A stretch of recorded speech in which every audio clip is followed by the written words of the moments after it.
សំបាយក៏ជារូបបងនាងឈឺចំនាងឈឺបេះដូងអ្នកយំគឺអូនខំស្មោបងខំក្បន់បងលៀងគុណនៅស្នេហ៍ប្រែសូចោលរូបអូនទាំងមិនដឹងខ្លួនកំពុងធ្វើអ្វី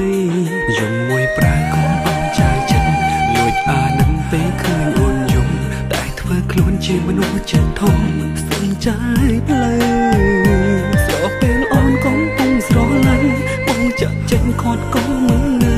គិតថាខ្លួនធ្វើអ្វីក៏ត្រូវបើយំមិនខ្វល់មកដល់ពេលចិនដល់សូមនេះមកកុំបដូរចិនបាត់ទូរស័ព្ទឲ្យបងខលចូលសុំទុំអូនបានទេវងមិនដឹងថាអូនឈឺចាប់ខ្លាំងគឺចង់ក្រោយឲ្យបងសុំចេញស្ដាំពីងពិនរបស់មនុស្សក្បន់មុនអូនបដូរលេខស៊ីមថ្មីថ្ងៃនេះបងតាមដឹងអារម្មណ៍អង្វរមនុស្សម្នាក់បងចាក់ចេញអូនកំពុងស្មឹងក៏មិនបានជូតទឹកភ្នែកអូពេលនេះបងដឹងកំហុសទុំអស់ទាំងបងសុំទោសស្ងួនមួយនាទីក៏គ្រប់គ្រាន់ដែលអូនពោលពាក្យសុំទោសដាក់អូន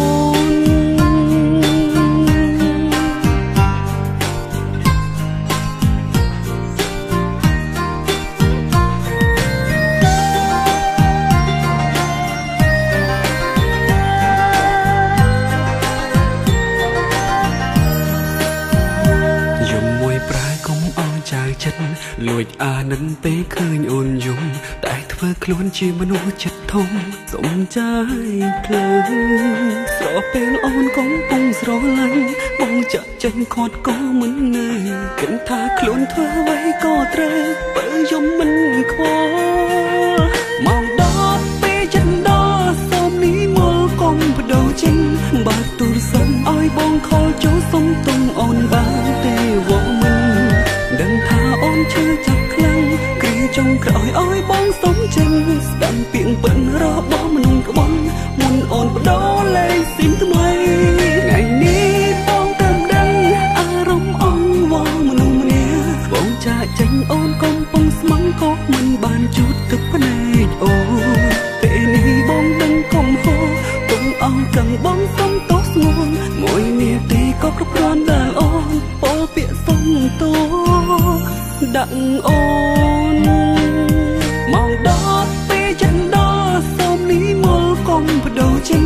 បាត់ទូរស័ព្ទឲ្យបងខលចូលសុំទុំអូនបានទេវងមិនដឹងថាអូនឈឺចាប់ខ្លាំងគឺចង់ក្រោយឲ្យបងសុំចេញស្ដាំពីងពិនរបស់មនុស្សក្បន់មុនអូនបដូរលេខស៊ីមថ្មីថ្ងៃនេះបងតាមដឹងអារម្មណ៍អង្វរមនុស្សម្នាក់បងចាក់ចេញអូនកំពុងស្មឹងក៏មិនបានជូតទឹកភ្នែកអូពេលនេះបងដឹងកំហុសទុំអស់ទាំងបងសុំទោសស្ងួនមួយនាទីក៏គ្រប់គ្រាន់ដែលអូនពោលពាក្យសុំទោសដាក់អូន